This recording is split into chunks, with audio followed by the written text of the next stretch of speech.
भगवते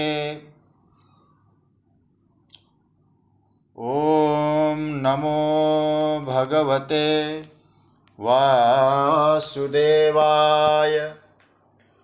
कृष्णाय वासुदेवाय हरे परमात्मने प्रणतः क्लेशनाशाय गोविन्दाय नमो नमः।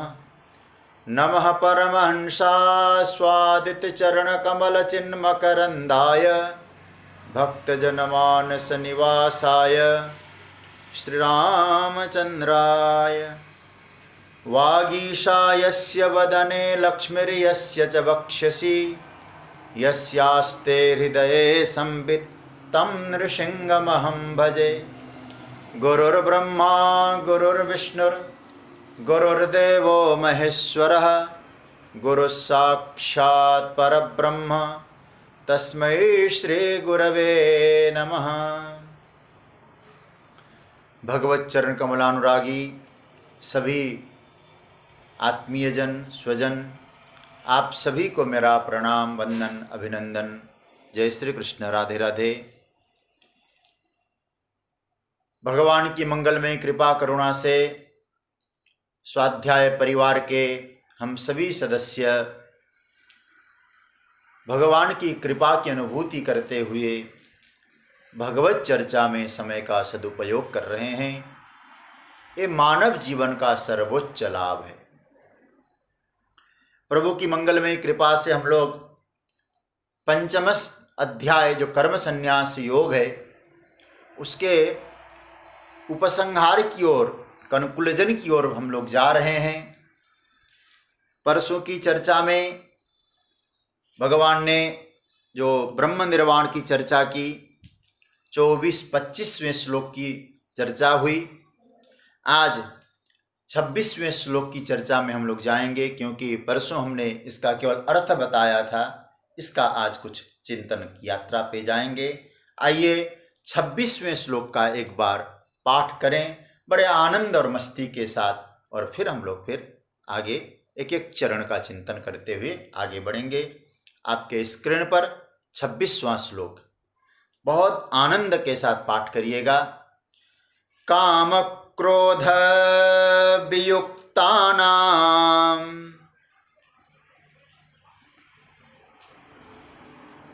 यतीनां यतचेतसाम्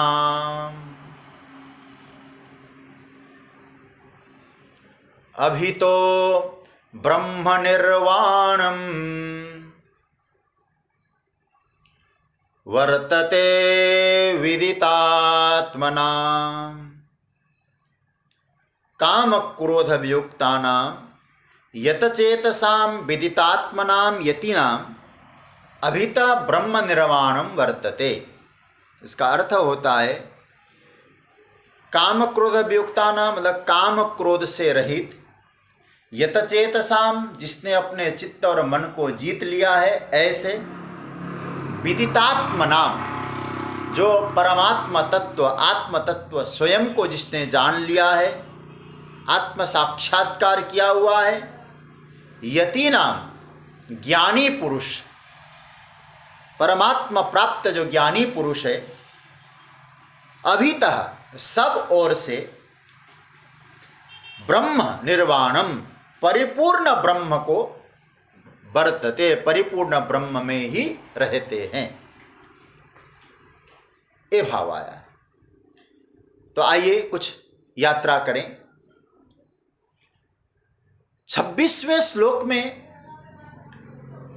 मैंने आप सब जानते हैं 24 और 25-26 से ब्रह्म निर्वाण की चर्चा भगवान ने की। काम क्रोध वियुक्ताना, देखिए भगवान ने 23वें श्लोक में कहा था कि शक्नोत्यैव यः सोढुं प्राक् शरीर विमोक्षणात्। एक बड़ा सुंदर सूत्र दिया। इन दोनों को यदि हम मिला लेंगे तो वहां लिखा भगवान ने काम और क्रोध के वेग को जो सहन कर सकता है, लेकिन वो कहा शरीर नष्ट होने से पहले, सहन कर ले। और यहाँ क्या कहा, वहां तो सहन करने की बात, और यहां व्युक्त वाली बात, उससे रहित हो जाना। क्योंकि विषयों का भोग कर विषयों से वैराग्य पालेंगे, ये समुचित नहीं व्याख्या है, ये व्याख्या ठीक नहीं है। विषयों को भोग कर, विषयों का आनंद लेकर विषयों से छूट जाएं, ये नहीं है संभव है। इसलिए त्याग कैसे, बोले सहन करके ही आप उससे छूट सकते हैं। यदि विषयों का भोग करते रहेंगे तो विषयों के वासना के कीड़े बनेंगे। तो भगवान यहां कहते हैं काम क्रोध से रहित होना। कुछ आचार्यों ने कहा यहां जीतना, काम और क्रोध को जीतना। अच्छा, ये रहते कहां हैं? बोले हमारे अंतकरण में ही इनका निवास है, कहीं बाहर तो है नहीं।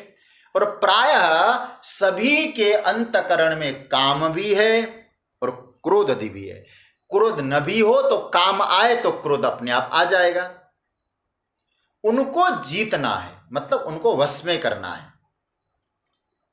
उनके वश में ना हो तो क्या होगा? उनको हमने बस में नहीं किया तो क्या होगा? बोले ऐसा होगा जैसे कोई मालिक नौकर के बस में हो जाएगा। होना ये चाहिए मालिक के बस में सेवक हो। जब सेवक के बस में ही मालिक हो जाएगा तो आप समझ लीजिएगा उस मालिक की क्या हालत हो जाएगी। ये विकार ऐसे सेवक हैं हमारे, लेकिन हम लोगों ने यदि इनको वश में नहीं किया तो याद रखिएगा इनके वश में हमको होना पड़ेगा। तब क्या होगा? तो फिर धीरे धीरे धीरे धीरे हम अपना अस्तित्व खो जाएंगे। एक बात और समझना, काम शब्द का जो अर्थ है इसका नाम है काम, मतलब इच्छा। हमारे पूज्य गुरुदेव कहा करते थे इच्छा का मतलब इम बुद्धिम छादयति इति इच्छा, मतलब हमारी बुद्धि को जो ढक दे वो इच्छा है। जब काम और क्रोध का वेग जब प्रबल होता है ना, उस समय बुद्धि काम नहीं करती है। कोई समझाने वाला आए तो हमें भी दुश्मन लगता है उस समय। तो इसका अर्थ यह हुआ कि महत्वपूर्ण सूत्र दे रहे हैं और इच्छा। और एक वेदांत के अनुसार मैं आपके सामने बात रखूं, यह इच्छा कब पैदा होती है, इच्छा का प्राकट्य कब होता है? यदि हम गंभीरता से, आप लोग इतने दिन से गीता का चिंतन कर रहे हैं, आप लोग सोचें इच्छा हमेशा अभाव में पैदा होती है। अभाव में कुछ कमी है तो ही तो इच्छा पैदा हुई। और अभाव कहां है? अभाव है असत में। बात थोड़ी कठिन नहीं लगेगी, आप इतने दिन से गीता का चिंतन को बहुत अच्छी तरह समझ जाएंगे। देखिए असत है अभाव में, अभाव में, अभाव कहां? बोले अभाव असत में है, सत में नहीं है। क्योंकि भगवान श्री कृष्ण गीता के 16वें अध्याय में, दूसरे अध्याय के 16वें मंत्र में क्या कहते हैं? नासतो विद्यते भावो ना भावो विद्यते सत। सत का अभाव नहीं है और असत का भाव नहीं। अब इतने दिन से हम लोग चिंतन कर रहे हैं आत्मा क्या है? बोले सत है। और आत्मा से अतिरिक्त जो कुछ है असत है। तो आत्मवृत्ति से जब व्यक्ति उतर जाता है तो इसका मतलब अपने स्वयं से व्यक्ति हट गया तो असत से संबंध हो गया। असत से संबंध हो गया, अपूर्णता आ गई, अपूर्णता आ गई, अभाव खटकने लगा, अभाव खटकने लगा तो क्या हुआ? तो कामना का जन्म हो गया। और फिर परिणाम क्या हुआ? जब स्वरूप असत से तादात्म्य कर लेता है तो फिर और क्या कहते हैं? अभाव अपने आप में मान लेता है, मुझ में अभाव है, मुझ में कमी है, तब काम पैदा होता है। तो सीधी सी बात कहें, ये हमारी अपूर्णता का द्योतक है। यदि किसी चीज की इच्छा हो रही है, याद रखिएगा वो अपूर्णता, चाहे साथी की अपूर्णता हो, चाहे सामान की अपूर्णता हो, चाहे व्यवहार की अपूर्णता हो, किसी चीज की इच्छा आपके मन में आ जाए, सुख लेने की इच्छा आ जाए, तो यह समझ लेना वेदांत कहता है आपकी अपूर्णता है।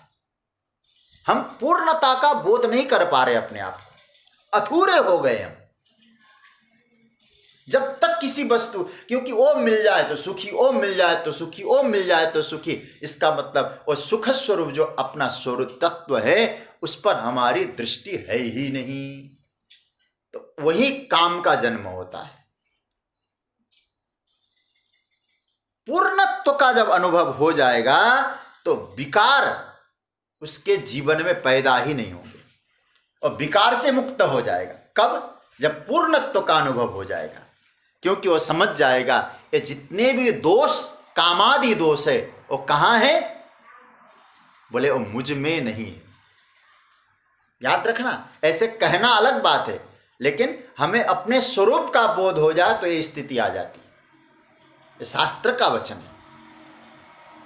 और भगवान गीता आपके पास छोटा सा गीता आप रखते हैं, 7वें अध्याय का जो 12वां मंत्र है, 12वां श्लोक है, वो भगवान उसमें क्या कहते हैं उसको जरा आप लिख लीजिएगा उसको। 7वें अध्याय का 12वां श्लोक, भगवान ने कहा एचैव सात्विका भावा राजसास्तामसाश्च ए मत्त एवेति तान विद्धि न त्वहं तेषु ते मयि। देखिए इतना बढ़िया सूत्र दे रहे ठाकुर जी। एचैव सात्विका भाव, ये सात्विक भाव, राजस भाव, तामस भाव, काम उत्पन्न होता है, निद्रा उत्पन्न होती है, ये सब जो क्या है भगवान कहते हैं मत्त एवेति, उसी आत्मा से प्रकट हो रहे, उसी आत्मा की ऊर्जा से प्रकट हो रहे, लेकिन न त्वं तेषु ते मयि, वो मुझ में नहीं है यहीं से, लेकिन मुझ में नहीं है क्योंकि मैं स्वरूपस्थ हूं। जब व्यक्ति अपने स्वरूप का बोध कर लेता है तो कामादि जो विकार है वो कैसे लगेंगे?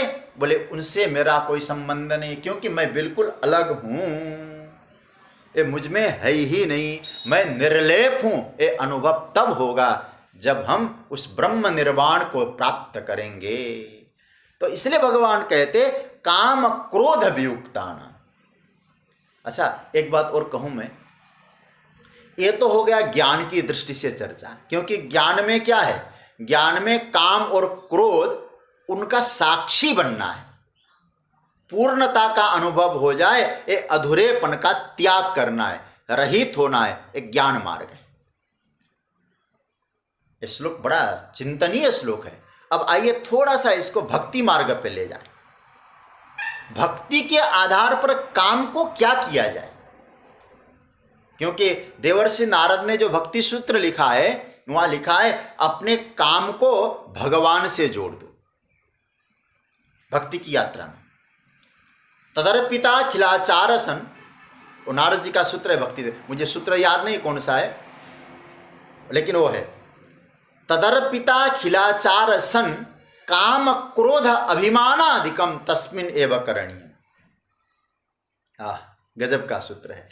यदि आप भगवान में समर्पित हो गए तो काम क्रोध इत्यादि भगवान से जोड़ दो, प्रभु से जोड़ दो। आप मेरा काम भगवान है, मेरा क्रोध भगवान, सब कुछ भगवान में जोड़ दो। कैसे संभव है?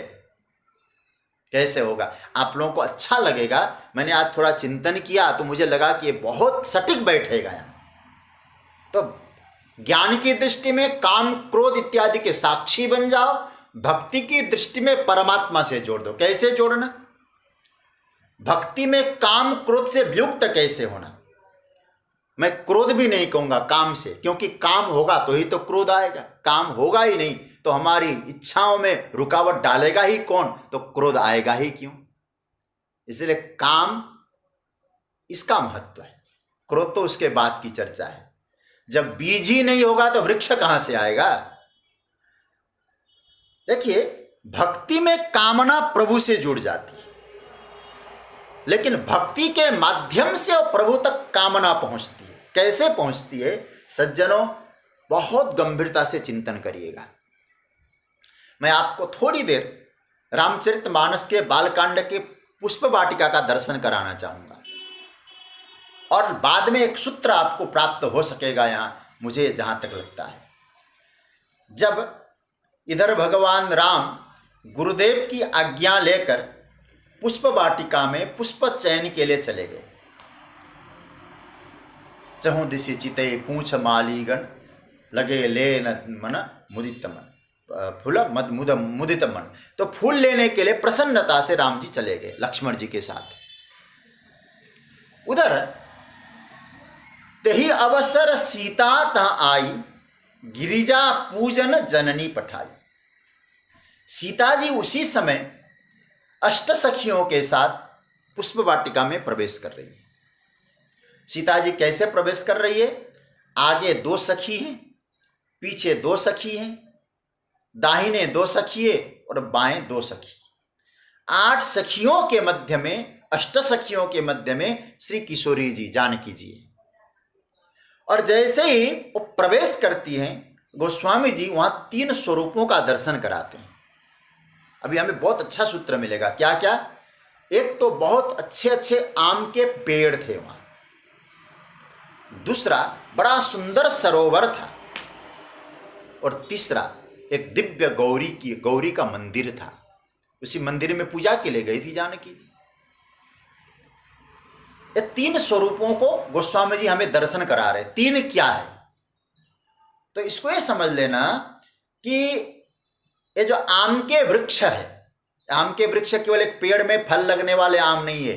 गोस्वामी जी का दर्शन है संत सभा चहु दिशि अमराई, श्रद्धा ऋतु वसंत समगाई। ये जो आम के वृक्ष है ना, ये संत सभा है, सज्जनों का संग है। सज्जनों का संग, उसके बाद परिणाम क्या होगा? यदि आप संतों का संग करेंगे, संतों के वचनों का संग करेंगे, उनकी वाणी का संग करेंगे, तो आपको सरोवर में स्नान का अवसर मिलेगा, क्योंकि आम के वृक्षों से होकर आपको गुजरना होगा। मतलब संतों की सभा के बिना, क्योंकि गोस्वामी जी स्पष्ट लिखते, प्रथम भगति संतन कर संग। संतों का संग होगा तो आप वहां सरोवर में स्नान कर पाएंगे। सरोवर क्या है? हमारे महापुरुषों ने कहा, सरोवर संतों के हृदय में स्थान ही सरोवर है। हम संतों के प्रति श्रद्धा रखें, अच्छी बात है, लेकिन ऐसा तपस्वी, परम श्रद्धावान, ब्रह्मज्ञानी, परम भक्त, ऐसा संत सद्गुरु कभी ध्यान में भी, कभी अनायासी हमको याद कर ले, ये सरोवर है। हम उनको याद करें अवश्य, ठीक है, वो हमें याद करें। फिर आगे तब क्या होगा? तब आप जाएंगे श्रद्धा के पास। गौरी मतलब साक्षात श्रद्धा। संत सभा, संतों के हृदय में स्थान, और फिर सच्ची श्रद्धा का उदय।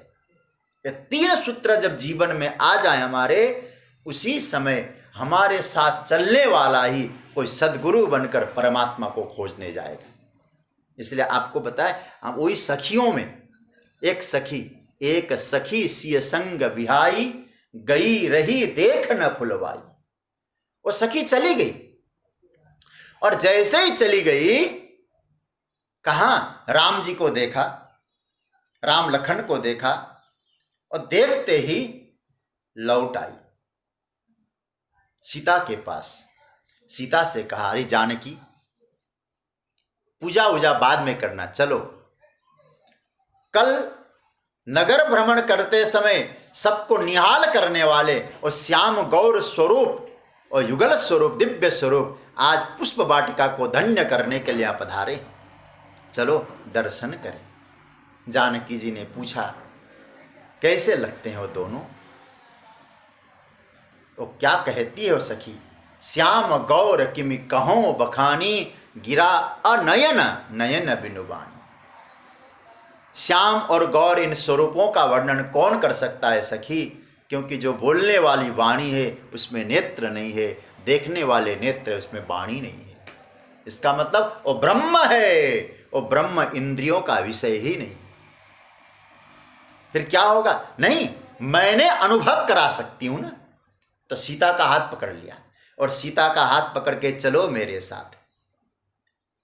मैं पूरी भूमिका के साथ आपको मूल सिद्धांत पे ले जाना चाहूंगा। सीता जी भक्ति है, भक्ति है सीता। और भक्ति अब काम वहां प्रवेश कर चुका है, उस पुष्प वाटिका में आज काम आया है। अब काम को लगा कि मैं राम के पास कैसे पहुंचूं, इसलिए मैंने कहा था ना, काम को राम से कैसे जोड़ना। अब काम को लगा कि मैं राम के पास तो पहुंचना चाहता हूं, लेकिन मुझे मालूम है राम काम को स्वीकार करेंगे नहीं। क्या उपाय है मेरे लिए अब? और काम ने चतुराई की, क्योंकि अकेला गया था तो शंकर के द्वारा मैं भस्म हो गया था। अब मुझे कोई उपाय करना पड़ेगा, राम के पास पहुंचना भी है। कैसे पहुंचूं? तो सीता का आश्रय लेके जाऊं। इसलिए जब सीता जी जा रही है राम से मिलने के लिए सखी के साथ, उस समय हाथ से जब लताओं को यूं करती है ना, हाथ में जो कंगन है वो बजने लगते हैं, कमर की करधनी बजती है, पैरों के नूपुर बजते हैं। गोस्वामी जी ने तुरंत कहा, कंकन किंकिनी नूपुर धुनि सुनी, कहत लखन सन राम हृदय गुनी। अब आप लोग ध्यान याद दीजिए, 3 शब्द उनको, किस किस की? कंगन की, करधनी की और नूपुरों की आवाज राम के कानों में पहुंची। राम के कानों में पहुंचे तो सहज कह सकते थे, देखो कंकन किंकिनी नूपुर की आवाज आ रही है। क्या कहते हैं? एक काम आ रहा है मेरे पास। राम जी ने स्पष्ट कहा, मानव मदन दुंदुबी दीनी। एक काम इस किसके माध्यम से? एक कंकन, करधनी और नूपुर के माध्यम से काम मेरे पास आ रहा है। अब ये समझने जैसी बात है। काम इसके माध्यम से जाता है, कंकण के माध्यम से जाता है, कंगन के माध्यम से। ये क्या है? बोले भक्ति के माध्यम से सत्कर्म परमात्मा के पास जा रहा है, करधनी संयम जा रहा है, नूपुर सदाचार जा रहा है। सदाचार, संयम और सत्कर्म ये तीनों राम की ओर जा रहा है। लेकिन वो काम है, लेकिन सीता का चरणों का आश्रय लेके जा रहा है। इसका अर्थ आप समझ लेना, राम ने कभी भी काम को स्वीकार नहीं किया है, लेकिन भक्ति की वाटिका में, इस पुष्प वाटिका में काम को स्वीकार किया है। राम से किसी ने पूछा कि प्रभु आप तो कभी भी राम काम को स्वीकार नहीं कर सकते, यहाँ आपने काम को स्वीकार कैसे किया? राम जी ने जवाब दिया, काम अकेला नहीं आया, भक्ति के चरणों का आश्रय लेके आया। तो सज्जनों, भगवान क्या कहते हैं कि भक्ति के चरण शरण का आश्रय लेकर, भक्ति के माध्यम से होकर जब काम भी राम के पास पहुंचे, वो काम स्वीकारने योग्य है, त्यागने योग्य नहीं है। वो काम को राम स्वीकारते हैं। तो मेरा कहने का मतलब यह है कि आप भगवान का भजन करें, भक्ति का आश्रय लें, तो अपनी कामना को राम से जोड़ दें। भक्ति का आश्रय लेने के बाद हमारी जो कामनाएं हैं वो राम से जुड़ जाती है। और याद रखना, भगवान यहाँ कहना चाहते हैं कि इसी तरह से काम अकेला नहीं आया, काम आया है तो मैंने उसको स्वीकार किया है, भक्ति के चरणों के माध्यम से आया है। तो चरणों के माध्यम से जब काम का आगमन हुआ भक्ति के चरणों से, तो राम ने स्वीकार किया। तो 2 बातें आ गई। ज्ञान के माध्यम से अपने स्वरूप की स्थिति में काम निवृत्त हो जाता है।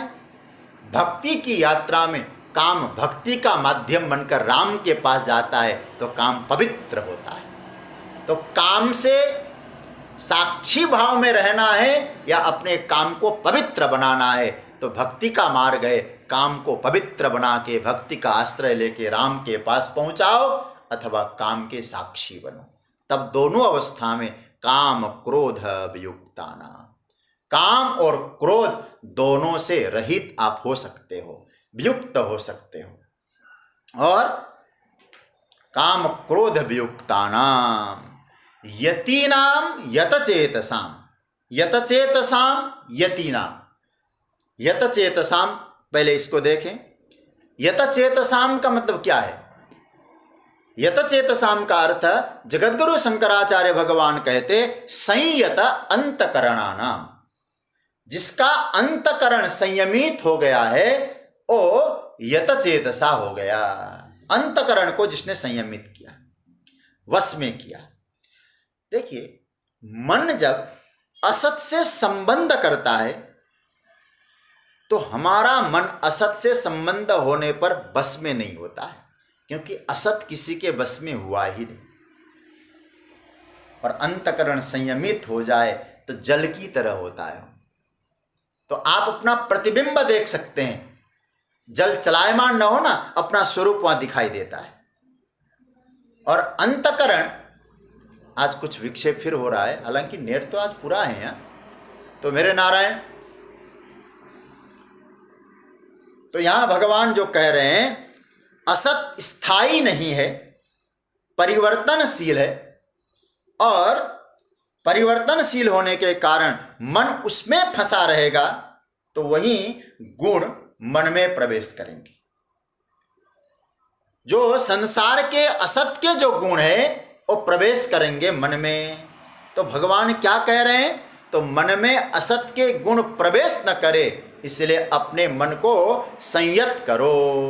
संयत चेतसा, यत चेतसाम, संयमित चित्त बनाओ, मतलब अपने अंतकरण को अपने बस में करो। स्वामी चिन्मयानंद जी महाराज इसका अर्थ बहुत अच्छा करते हैं, चिन्मय मिशन वाले। वो कहते यत चेतसाम का अर्थ क्या है, कहा कि एक चिकित्सक है, सर्जन है, बहुत अच्छी तरह से वो मरीज का इलाज करता है। मरीज के परिजन दुखी होकर रो रहे हैं, मरीज रो रहा है, पेशेंट रो रहा है, लेकिन वो रोगों का इलाज करता है कि नहीं, करता है, लेकिन अछूता रहता है। रोगी की भावनाएं तो उसमें प्रवेश नहीं करती, इलाज जरूर करता है। और जो रोगी के परिजन, रोगी जो भावावेश में आता है, वैद्य नहीं आता है, चिकित्सक नहीं आता है।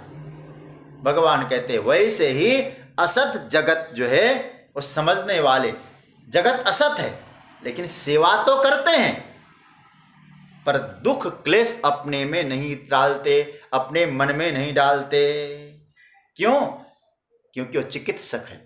तो आपका मन कहीं रोगी हो जाए, आपके मन में कोई दिक्कत हो, तो क्या करें, मन का तो इलाज कराओ, लेकिन मन में जो असद भाव है अपने में न रखो। आप वैद्य बनो, मन के चिकित्सक बनो। यत चेतसाम का अर्थ है मन की चिकित्सा स्वयं करो। आपके शरीर की चिकित्सा करने के लिए, शरीर का रोग मिटाने के लिए तो बहुत उपाय है, लेकिन मन का रोग मिटाने के लिए मनोचिकित्सक कहीं जाने की आवश्यकता नहीं, आप स्वयं बनो। और आजकल क्या हो रहा है, थोड़ा दिक्कत हो रहा है, चलो भाई मनोचिकित्सक के पास जाएं। भगवान कहते यतचेतसाम बनो, तुम स्वयं डॉक्टर हो मन के, अपने आप को नियंत्रित करो। चिकित्सा करनी है तुम्हें मन की, और बाहर से कोई समझाए नहीं, आप अपने आप नियंत्रित हो जाओ। यतचेतसाम, काम क्रोध अभियुक्ता नाम यतचेतसाम। फिर क्या होगा, विदितात्मना यतचेतसाम। फिर कह दूं कि आपको अपनी चिकित्सा स्वयं करनी है, मन की चिकित्सा। तो इसका मतलब यह हुआ, चिकित्सक कौन है, डॉक्टर कौन है? बोले डॉक्टर कोई बाहर नहीं है, डॉक्टर आप स्वयं हैं। लेकिन डॉक्टर को उनके यहाँ जो सेवा होती है, जो काम करता है, उनके रोग का असर उन पर नहीं होता है, इलाज करता है। तो आप ये सब देख लेना, मेरे मन में कौन कौन से रोग प्रवेश कर किए हैं। और दूसरी बात आपसे और कहूँ, जैसे मेरे शरीर में कोई रोग होता है, तो रोग होने पर कोई कह देता है, बोले ये रोग है, अरे भैया तुमने देख लिया ये रोग है, तो हम कहते थैंक यू। शरीर में कोई चोट लग जाए, दिखाता है तो प्रसन्न होते हैं। तो मन में भी कोई रोग हो जाए तो दिखाने वाले जो गुरुजन है ना, वो सब हमारे लिए कौन है, वैद्य के रूप में आते हैं। वो दिखाएं तो आप भी कहो बहुत अच्छा गुरुदेव, आपने हमें मन, अपने से जो बड़े माता पिता भी जो कोई मन के रोग दिखाए, तुम में क्रोध है, तुम में, ऐसा मत कही, क्यों है? अरे भैया कितनी बड़ी कृपा कर रहे हैं, उन्होंने देखा है, हम कोशिश करेंगे। यत चेतसा, तब आप विदितात्म नाम की अवस्था में जाएंगे। देखो यति नाम का विशेषण है विदितात्म नाम। काम क्रोध वियुक्ता नाम, काम और क्रोध से रहित, ज्ञान और भक्ति के माध्यम से कैसे होगा उसकी चर्चा हुई। लेकिन उसके बाद भगवान कहते हैं तुम अपने संयत चित्त बनाओ, अपने आप को नियंत्रण करो, अपने मन के चिकित्सक स्वयं बनो। उसके बाद विदितात्मनाम, फिर उस परम सत्य को, परम सत्ता को, परम तत्व को, अपने स्वरूप को आप जान पाएंगे। विदितात्मनाम, जिसने लक्ष्य को पा लिया है, जिसने अपने स्वरूप को जान लिया है। जगतगुरु शंकराचार्य भगवान बहुत अच्छा अर्थ लगाते हैं, विदितात्मनाम सम्यक दर्शिना, यथार्थ दर्शिना। यथार्थदर्शी कौन है? सम्यक दर्शी कौन है? जो है उसे जानता है, जो है नहीं केवल भास रहा है उसे नहीं जानता। और जरा सोचिए, हम लोग दर्पण में अपना चेहरा देखते हैं ना,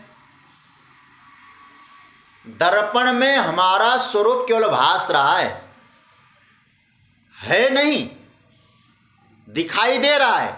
हम जैसे वैसा है, हम जो कर रहे हैं वैसा है, लेकिन आप जानते हैं और दर्पण में जो हमारा है एक केवल धोखा है, बाहरी आभास है। उसी तरह से व्यक्ति यह समझता है कि ये जो है मैं हूं, बाकी सब आभास है, प्रतीत हो रहा है, दिखाई दे रहा है, क्योंकि सत्य में है, लेकिन सत्य वह है जो मैं हूं। जैसे रस्सी है तो रस्सी को जानता है, यथार्थदर्शी होता है। विदितात्मना मतलब सर्प से उसको मतलब नहीं, सर्प को नहीं जानता, न सर्प से उसको मतलब है, वो केवल रस्सी को जानता है, ना उसे शरीर से मतलब है, न कोई, केवल आत्मस्वरूप अपने आप को जानता है। ऐसा विदितात्मनाम, उस विदितात्मनाम क्या है? बोले जिसने अपने आप को जान लिया, वो कौन है? यति नाम। फिर याद रखिएगा, पहले श्लोक में 24वें श्लोक में योगी, 25वें श्लोक में ऋषि और 26वें श्लोक में यति। विदितात्म नाम यति नाम, जो विदितात्म अपने स्वरूप को जानने वाले जो यति है। यति कौन है? तो कहते हैं जिसने काम क्रोध विमुक्ता नाम, काम क्रोध विमुक्ता नाम यति नाम, काम और क्रोध से विमुक्त हुए जो यति है। इसका कई लोगों ने, आप संस्कृत का आपको नॉलेज हो ना, बहुत अच्छा लगेगा। यति नाम का कई लोगों ने, यहाँ कई आचार्यों ने अर्थ किया, यतचेतसाम यति नाम, काम क्रोध वियुक्ता नाम यति नाम, विदितात्म नाम यति नाम। लेकिन मैंने पूज्यपाद स्वामी श्री अखंडानंद सरस्वती और मेरे गुरुदेव, जब मैंने गीता का अध्ययन किया, उन्होंने हमसे कहा ए यति नाम को हम लोग केवल ये समझे काम क्रोध वियुक्ता नाम यति नाम। उन्होंने हमको ये विशेषण बताया, काम क्रोध से रहित जो यति है। क्यों? बोले विदितात्मना तो हो गया हो, तो ज्ञान की दृष्टि जिसको मिल गई। हमारे पूज्य महाराज श्री कहा करते थे, काम क्रोध को जीत लिया ऐसा नहीं, काम क्रोध ने ही जिनको छोड़ दिया वो यति। वस्त्र और वेशवाचक यति नहीं, ज्ञान दृष्टि जिनकी खुल गई। याद रखिएगा, देखो हमारे कहते ना, शंकर भगवान की ज्ञान दृष्टि खुल गई तो काम नष्ट हो गया, काम की निवृत्ति हो गई। हमारे जीवन में भी यति का मतलब जिसकी ज्ञान चक्षु खुल गई, वो काम क्रोध दोनों को निवृत्त कर गया, उभयत। देखिए एक और सूत्र महत्वपूर्ण है, जब व्यक्ति इन अवस्थाओं में पहुंचता है, कई कौन सी अवस्था में, ध्यान से समझना, काम क्रोध से विमुक्त हुआ, और चाहे भक्ति के मार्ग से हो चाहे ज्ञान के मार्ग से हो। जब व्यक्ति काम क्रोध से विमुक्त होकर अपने अंतकरण को वश में किया, फिर परम सत्ता को, अपने स्वरूप को विदितात्म नाम जान लिया, ऐसा जो यति है, ऐसा जो सन्यासी है, ऐसा जो प्रयत्नशील साधक है, उसके जीवन में क्या आता है? अभी तो ब्रह्म निर्वाणम वर्तते, अभिता ब्रह्म निर्वाणम वर्तते। ये पूरा अंतिम सूत्र समझना, अभितः ब्रह्म निर्वाणम वर्तते। अभितः, अभितः शब्द का अर्थ, मैंने इस अभितः शब्द को पकड़ने के लिए कई टीकाओं का अवलोकन किया। उसमें भक्ति के आचार्य महाप्रभु वल्लभाचार्य जी की टीका भी देखी गीता के इस आधार पर, लेकिन इंटरनेट में खोजा। और जगतगुरु शंकराचार्य की शांकर भाष्य की टीका तो मैं देखता ही हूँ। अभिनव गुप्त की भी संस्कृत की टीका को मैंने देखा। प्रायः सभी आचार्यों ने अभितः शब्द का अर्थ बहुत अच्छा किया है, और सर्वमान्य जब शांकर सिद्धांत में हमको सभी का उसमें टच मिला। क्या लिखा? अभितः शब्द का अर्थ उभयतः, चारों ओर। उभयतः मतलब जीवताम मृतानाम च ब्रह्म निर्वाणम मोक्षो वर्तते। मजेदार सूत्र है कि दोनों अवस्थाओं में, उभयत दोनों अवस्थाओं में, कौन कौन से दोनों अवस्था?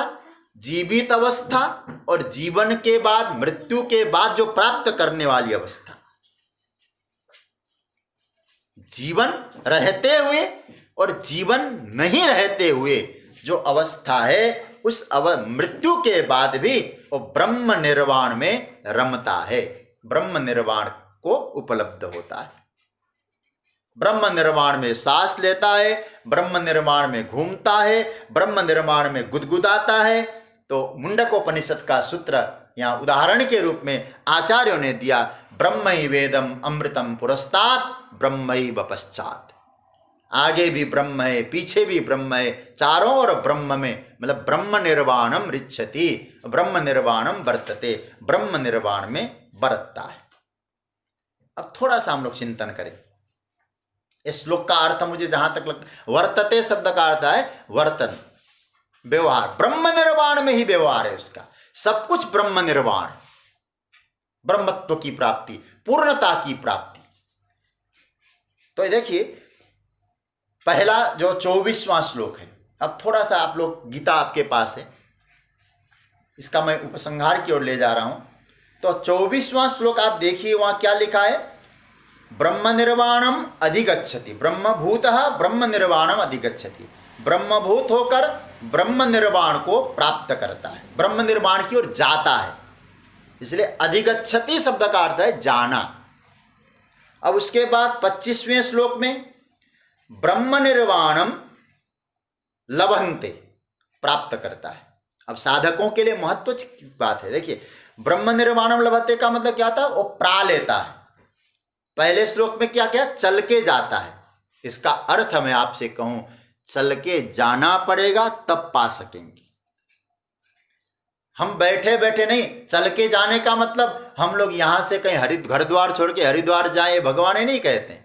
भगवान कहते हैं आप चलो। कहां चलो? साधना की यात्रा में चलो, तप करो, आत्मचिंतन करो, स्वाध्याय करो, उसका मनन करो, धारण करो, ये आपका चलना है। कहीं चलने के चक्कर में हम लोग कहीं यात्रा में चले जाएं, वहां मिलेगा? नहीं मिलेगा। और यही मिलेगा, आप भीतर से साधना की यात्रा में जाओ। हमें न पूजा करना है, न पाठ करना है, न चिंतन करना है, न गीता सुनना है, हमें ब्रह्म ज्ञान दे दो, ये तो नहीं चलेगा भाई। साधना तो करनी पड़ेगी, हमको प्रयास तो करना पड़ेगा। इसलिए देखिए अधिगच्छति मतलब चलता है, लभते मतलब पाता है। फिर तीसरा सूत्र आता है वरम ब्रह्म निर्वाणम वर्तते। कैसे वर्तते? अभितः वर्तते, चारों ओर से वहीं वर्तन करता है, चारों ओर से वहां रह, शरीर छूटने से पहले भी बाद में भी उसी में बरत रहा है, और वही है। न उसे कहीं अब जाना है, न उसको कहीं यात्रा करनी है। कैसा हुआ? कबीरदास जी कहते, मैं जब यात्रा कर रहा था ना, मैं तो राम को पुकारता था, हे प्रभु आओ आओ आओ। अब उसको पा लिया मैंने, फिर क्या हुआ? अब अंतर मिल गया। कबीरा मन ऐसा भया जैसा गंगा नीर, अब पाछे पाछे हरि फिरे, कहत कबीर कबीर।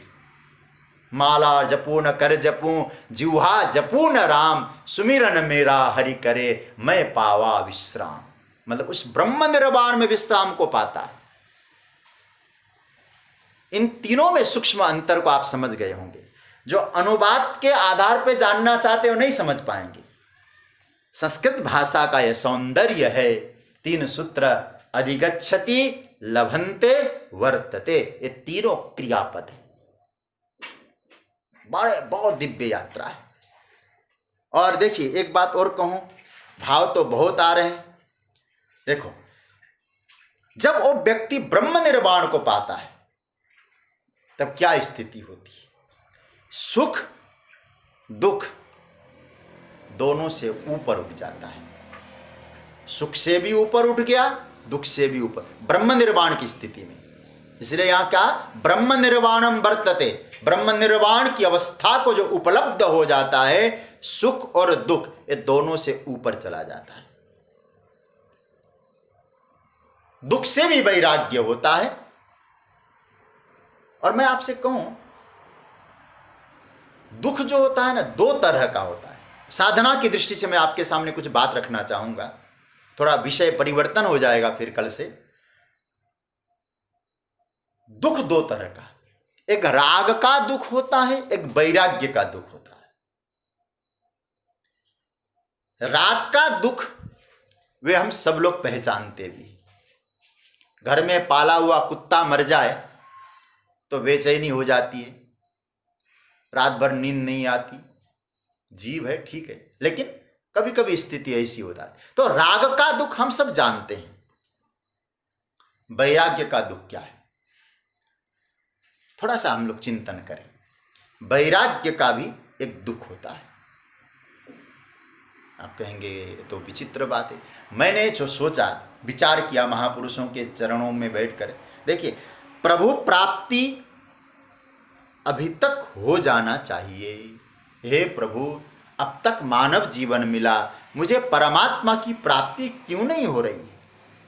मेरा मन अभी तक विषयों में क्यों पड़ा है? मेरे परमात्मा मुझे कब मिलेंगे? याद रखना, ये वैराग्य का दुख। जीवन का एक एक दिन हमारा कम हो रहा है, पता नहीं जीवन कितना और बचा है, कोई निश्चित तो नहीं है सरकार। क्या इतने दिन में प्रभु की कभी अनुभूति की मैंने? जागृत में छोड़ दो, स्वप्न में भी मुझे स्फुरणा हुई भगवान की। ये भाव, ये वेदना, ये वैराग्य का जो भाव आएगा, कब मिलेंगे प्रभु मुझे? विषयों से वैराग्य, क्यों मुझे इतनी आसक्ति हो रही? क्यों विषयों से मन नहीं उठता? अभी भी विषयों में आकृष्ट क्यों हो रहा है मन? हाय मेरे, इनका क्या होगा, इनका क्या होगा? अरे भैया, सबका अपना अपना प्रारब्ध है, सबका अपना अपना जीवन है। हम अपना आत्मकल्याण क्यों नहीं सोचें? कब ऐसी स्थिति आएगी प्रभु तेरा गुणगान गाएं हम? मुझे शिक्षाष्टक का एक श्लोक बहुत प्रिय लगता है, बहुत सुंदर श्लोक है। चैतन्य महाप्रभु आंखों में आंसू भर के गोविंद से प्रार्थना कर रहे हैं। नयनम गलदश्रुधारया वचनम गदगद रुद्धया गिरा पुलकैर निचितम बपु कदा तव नाम ग्रहणे भविष्यति। हे भगवान, जब कब ऐसा समय आएगा मेरे जीवन में जब आपका नाम लूं? नयनम गलदश्रुधारया, आपके नाम लेते आंखों से आंसू बहने लगे। वचनम गदगद रुद्धया गिरा, जब बोलूं तो कंठ अवरुद्ध हो जाए, शरीर रोमांचित हो जाए। आपके कब होगा? तो सज्जनों,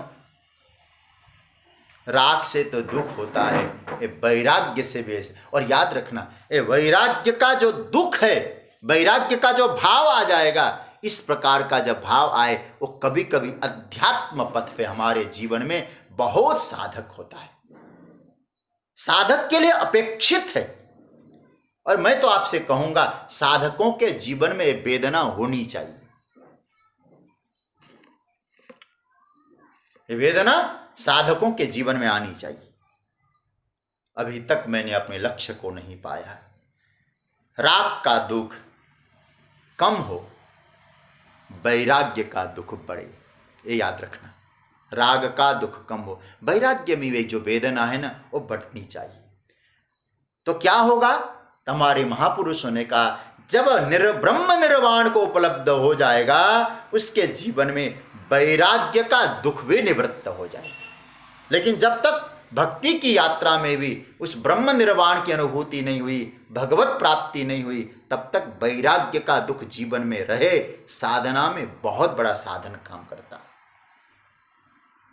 उससे ऊपर उठ जाएगा।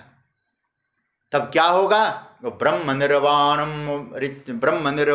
वर्तते, ब्रह्म निर्वाण को उपलब्ध होता है, ब्रह्म निर्वाण में रहता है। ब्रह्म निर्वाण उसकी चारों ओर हैं, ब्रह्म निर्वाण वो स्वयं है। ब्रह्म निर्वाणम मोक्ष, और मोक्ष क्या है? महापुरुषों ने इसका चिंतन किया। ब्रह्म निर्वाणम मोक्ष अपवर्ग एव, ये भी महत्वपूर्ण बात है। ब्रह्म निर्वाण को क्या कहा? अपवर्ग मोक्ष। ब्रह्म निर्वाण है मोक्ष। मोक्ष का अर्थ मैं कह चुका हूं, मतलब दुख निवृत्ति के साथ साथ परमानंद की प्राप्ति। लेकिन एक और शब्द जोड़ दिया है आचार्यों ने, ब्रह्म निर्वाण मोक्ष अपवर्ग एव, मतलब अपवर्ग की प्राप्ति। अब इस सूत्र पकड़ के हम लोग इसका उपसंहार की ओर ले जाएं। अपवर्ग किसको कहेंगे? अपवर्ग की चर्चा ही हमारे यहां, अपवर्ग मोक्ष। अपवर्ग का मतलब जिसमें पवर्ग न हो।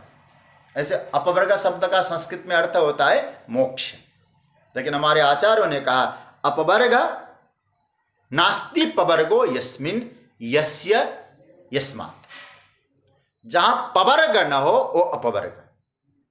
पवर्ग क्या है? हमारे यहां वर्ग आता है, कवर्ग, चवर्ग, टवर्ग, तवर्ग और पवर्ग।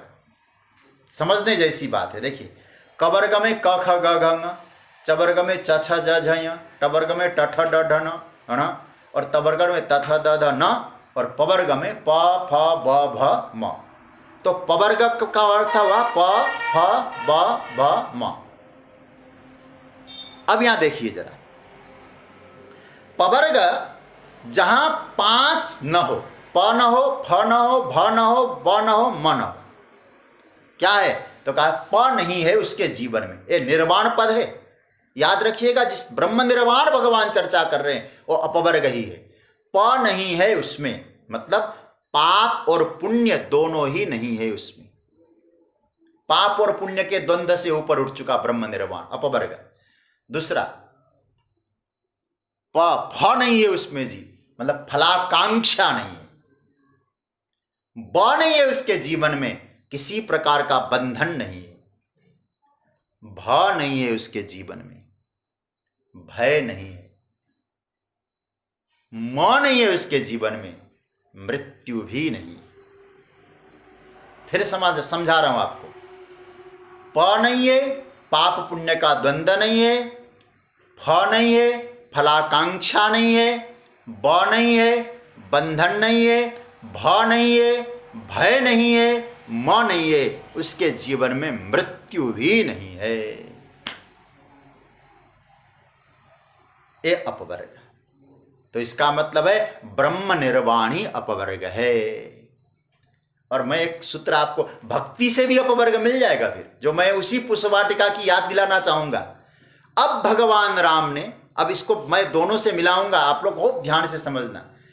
भगवान राम ने जब जानकी जी को देखा, जानकी जी को देखकर राम जी ने जो प्रथम बोला है, हमारे आदरणीय राजगढ़िया माता जी जो पटना से हैं, पटना में रहती है, सिटी में हमारी कथा में आती हैं, और अभी भी हमारे परिवार से जुड़ी, बहुत श्रद्धा, बहुत आपका चिंतन है।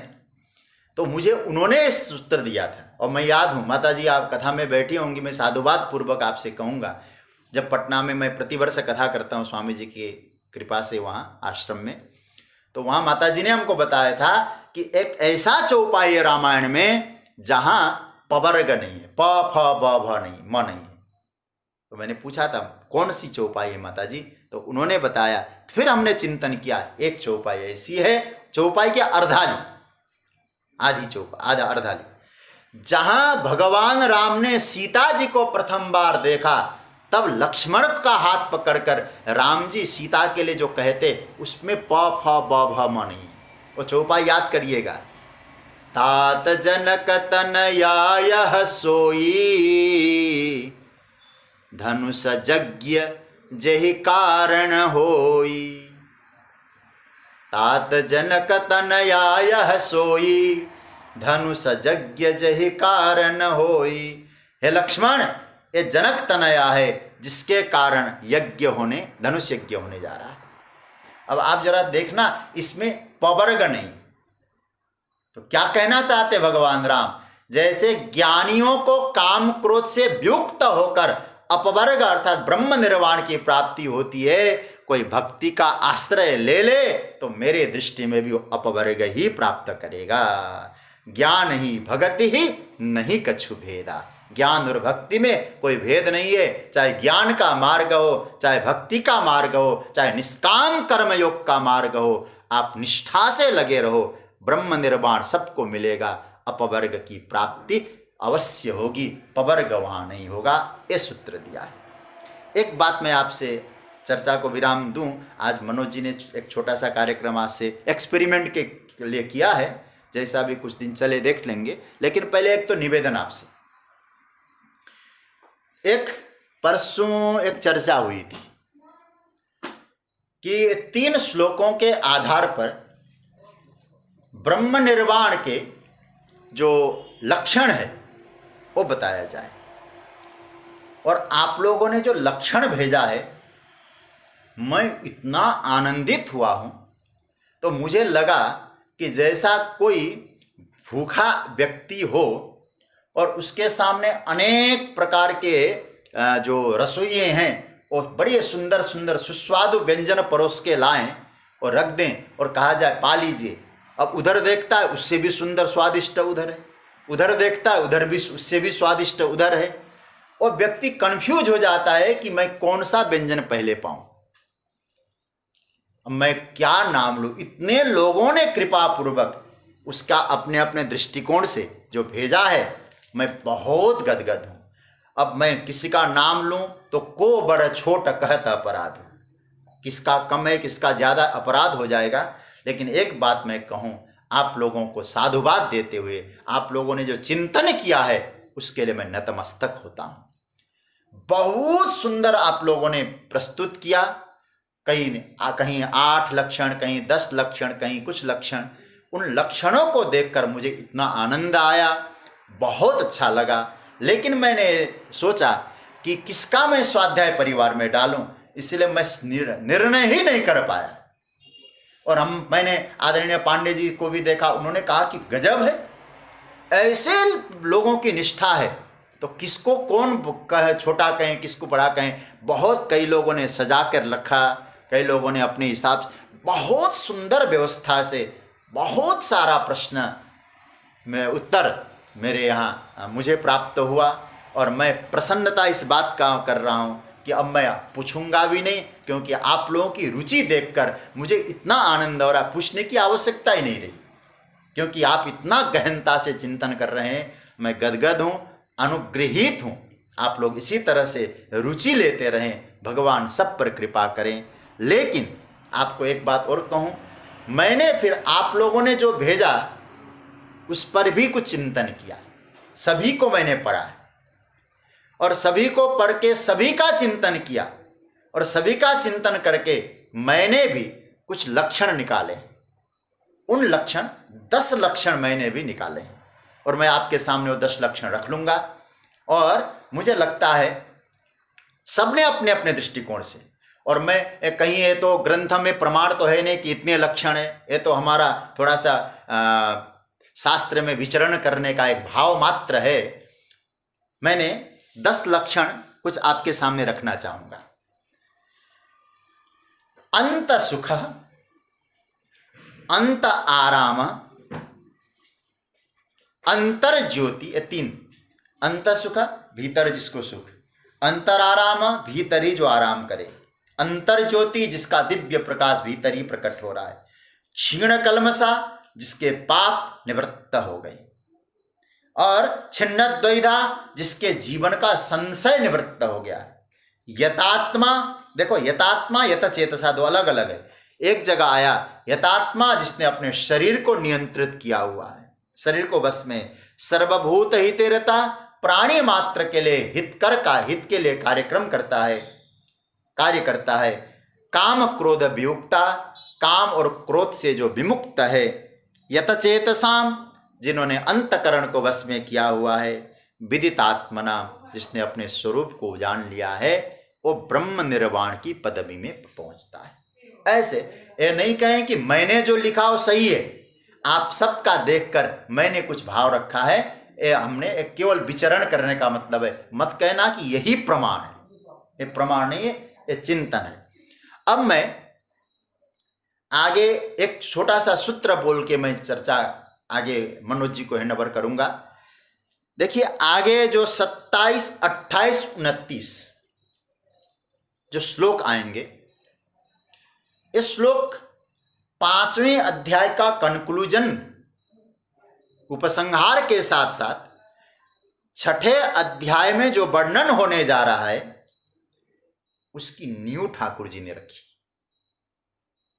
क्योंकि 6ठे अध्याय में जो ध्यान योग और आत्मसंयम योग, ध्यान कैसे करना चाहिए, ये भगवान ने यतेन्द्रिय मनोबुद्धिर मुदिर मोक्ष परायण स्पर्शान कृत्वा बहिर्बाह्यान चक्षुश्चैवान्तरे भ्रुवो प्राणापानो समो कृत्वा नासाभ्यंतरचारिणो, ये सब प्रभु ने बड़ा सुंदर वर्णन है। इन श्लोकों के माध्यम से भगवान तो कह रहे ये तो है, लेकिन आगे 6ठे अध्याय में जो वर्णन होने जा रहा है उसका भी यहाँ एक न्यू हमें दिखाई देगा। लेकिन कल इसका हम लोग वर्णन करेंगे। 27, 28, 29 ये 3 श्लोक हमारे पास मौजूद हैं, कल इसकी चर्चा करेंगे। आज यहाँ इस श्लोक को हम विराम दें, पुनः एक बार इसका पाठ करें, काम क्रोध वियुक्ता नाम कहकर, और उसके बाद हमारे आदरणीय मनोज जी आज कुछ भाव से उन्होंने परसों कुछ 100वें दिन में उन्होंने कुछ बात कही थी, उसके आधार पर कुछ चर्चा करेंगे। तो आइए पहले इसका एक बार पाठ करते हैं। काम क्रोध वियुक्तानां यतीनां यतचेतसाम् अभितो ब्रह्म निर्वाणम् वर्तते विदितात्मना। काम क्रोध वियुक्तानां यतीनां यतचेतसाम् अभितो ब्रह्म निर्वाणम् वर्तते विदितात्मना। आज की चर्चा यहाँ विराम। कृष्णाय वासुदेवाय हरे परमात्मने।